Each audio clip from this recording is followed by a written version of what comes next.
It was a perfect attack. A US submarine torpedoed a Japanese ship in the dead of night, but when they surfaced days later, the crew made a horrifying discovery. They hadn't killed the enemy. They had just killed 1,000 of their own men. September 12th, 1944, 1:55 hours. The South China Sea, 250 miles east of Hainan Island. The air inside the conning tower of the USS Sealion II is thick enough to chew. It smells of diesel oil, unwashed bodies, and the copper tang of high-voltage electricity. It is the smell of a predator lying in wait. Commander Eli Reich stands hunched over the plot table, his face bathed in the crimson glow of the night vision lighting. Sweat beads on his forehead, dripping onto the charts below, but his hands are steady. Outside the pressure hull, the South China Sea is a pitch-black void, whipped by the early winds of a forming typhoon. But here, in the red light, the world is reduced to mathematics and geometry. Range to target? Reich asks, his voice barely above a whisper. 3,000 yards, sir, the radar operator replies from the corner. Course 180. Speed, 11 knots. It's a big one, Captain. A tanker or a heavy transport? Reich nods and orders the periscope up. The hydraulic hiss cuts through the silence. Through the rain-slicked lens, a silhouette blots out the stars. It is the Rakuyo Maru. To Reich and his crew, she is just a shadow target number 1. A Japanese vessel carrying, they assume, rubber, oil, or reinforcements for the Imperial Army. She is a cog in the enemy war machine, and their job is to break it. Inside the Sealion, the tension tightens like a winch cable. The Sealion is part of a wolfpack, hunting alongside the USS Growler and the USS Pampanito. They have boxed the convoy in. Reich calculates the lead. Final bearing, mark, he says. Fire 1. A shudder runs through the submarine as the Mark 18 electric torpedo leaves the tube, then another, and another. Now comes the wait. The agonizing interval where physics takes over. Inside the Sealion, nobody breathes. 30 seconds, 40 seconds, 50 seconds. Explosion! The sonarman shouts. Through the periscope, a geyser of water erupts amidships of the Rakuyo Maru. A second later, a column of fire and steel blasts upward near the bow. A cheer erupts in the control room. They've done it. They've crippled a massive enemy asset. Commander Reich orders the boat deep to evade escorts. The crew engages in quiet celebration, chalking up another victory. They have no idea what they have just done.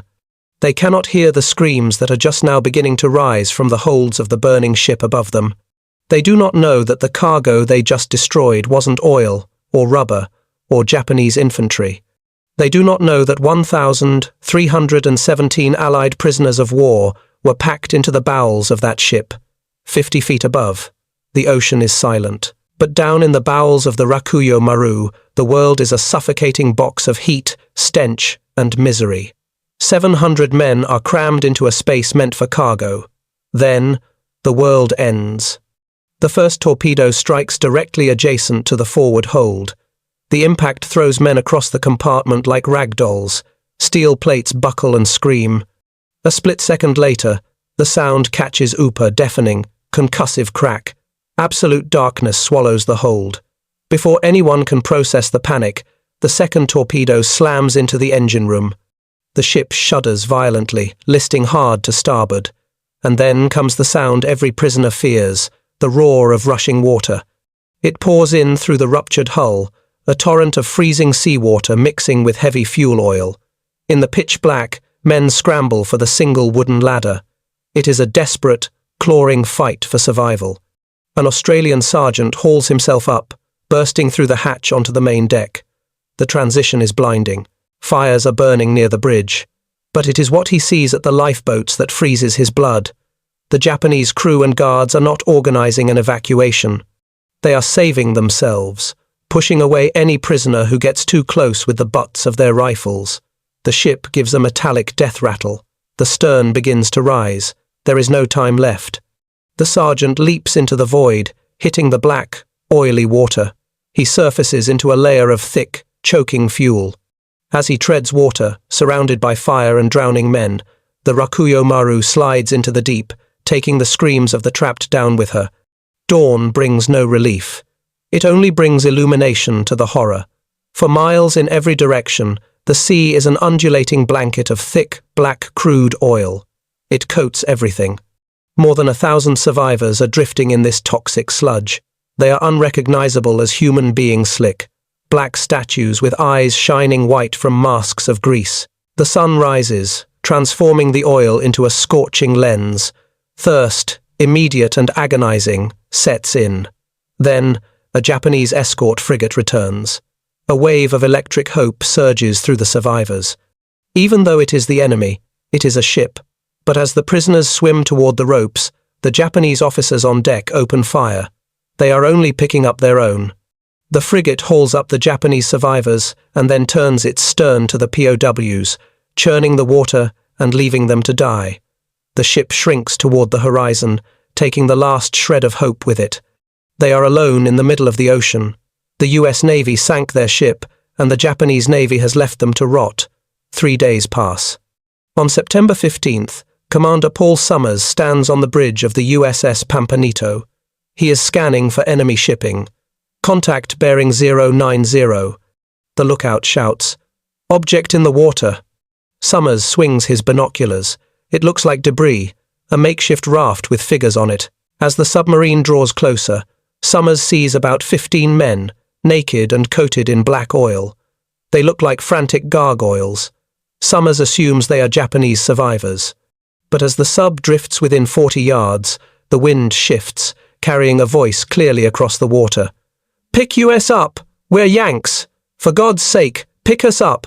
The blood drains from Commander Summers' face. The bridge goes deathly silent. The realization crashes down on them with nauseating weight. They hadn't sunk a troop transport.